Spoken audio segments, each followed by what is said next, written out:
I am going to talk to you guys about two fights that I'm really looking forward to. They both go down this Friday, April 7th at XMMA 6.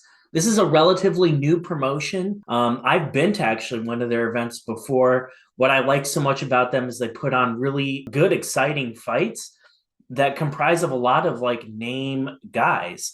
This entire event should be available on YouTube for free. You should definitely check it out. It's going to be an exciting night of fights, but there are two of them that are both happening on this card that I'm really looking forward to, and let's get to it. The very first fight happens on the undercard, and it's a contest between Louis Cose, and he's going up against Cody Jones. Let's talk about Cody Jones for a little bit. This is a name that a lot of people probably aren't going to recognize off the top of their head unless you're from South Carolina. Cody Jones is a guy that has competed throughout the Carolinas for a number of years. He's got a 9-3 record.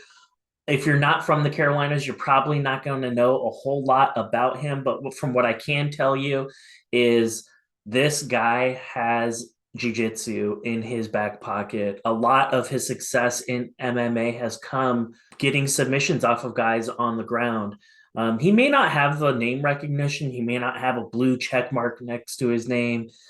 I would not underestimate this guy under any circumstances, though. He's got a lot of experience. He's demonstrated time and time again that if fights get to the ground, he can figure out a way to finish them. I am expecting Cody Jones to come into this fight just being like a local guy, and I'm not saying that in a bad way. Being a local guy, I expect him to come into this fight as a significant underdog.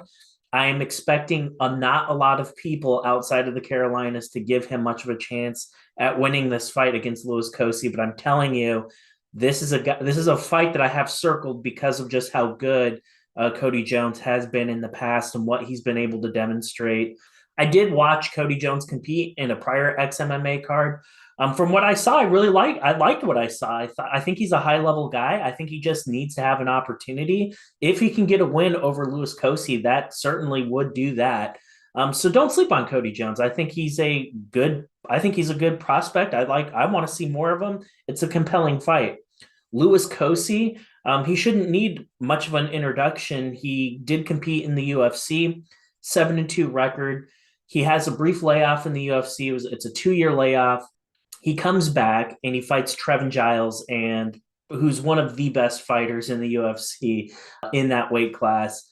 The fight doesn't go his way, and for his troubles, he gets released from the promotion. That wasn't something I really agreed with. I thought it was premature. I think Trevin Giles is one of the toughest fights anyone can get in the welterweight class. Losing to that guy, no shame in that. So I was a little bit surprised that news came about that, he was leaving the promotion. This is a high level fight here. Louis Cose, he does a lot of things really, really well. He lives up to that nickname, the Monster.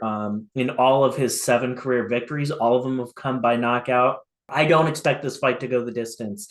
It's either going to be, in my mind, Cody Jones sub or Louis Cose knockout. We'll see which one it is. This fight happens on the undercard of XMMA, but it shouldn't make a difference. You should still be able to watch it on YouTube. That's a fight I'm really excited about. I don't expect it to last the distance. You'll want to check this one out. Moving up the card, same event.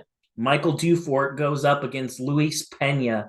This is a bout that, again, I have circled. You're talking about two high-profile fighters that are going to put on a show. Michael Dufort, let's start there. 10-4 guy, he trains at a TriStar in Quebec.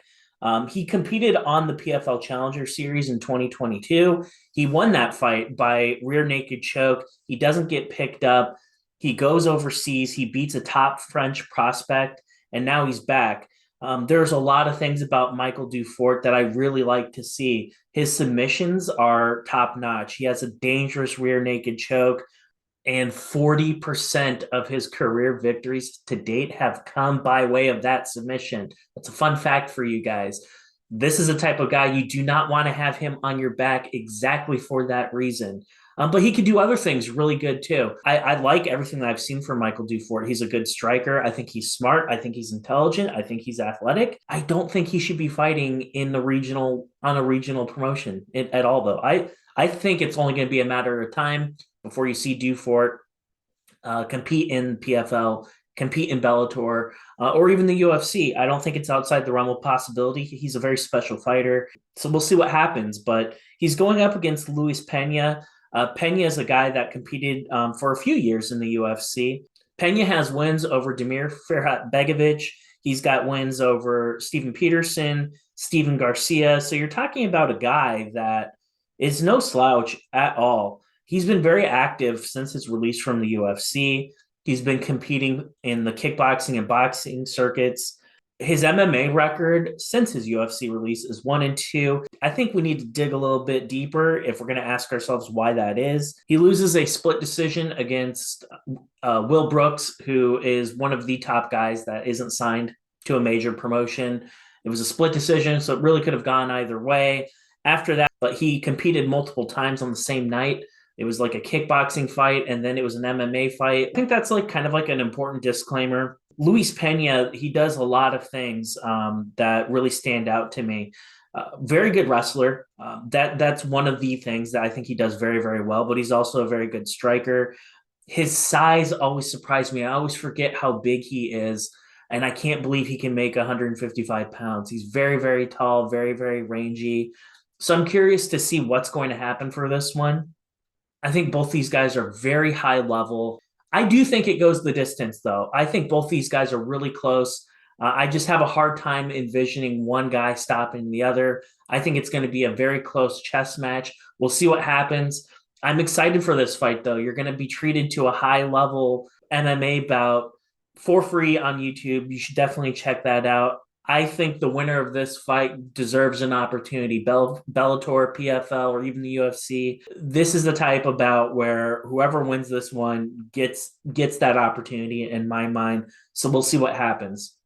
So there you have it, guys. Two fights that you should check out. They're both happening on the same card, April 7th. They'll be streaming on YouTube, and it's free. So check it out. Let me know what you guys think in the comments. And if you like this video, please subscribe to the channel. It really would help me out and would help me spread the word about all kinds of cool MMA fights that are happening every single week. All right, guys, enjoy the fights.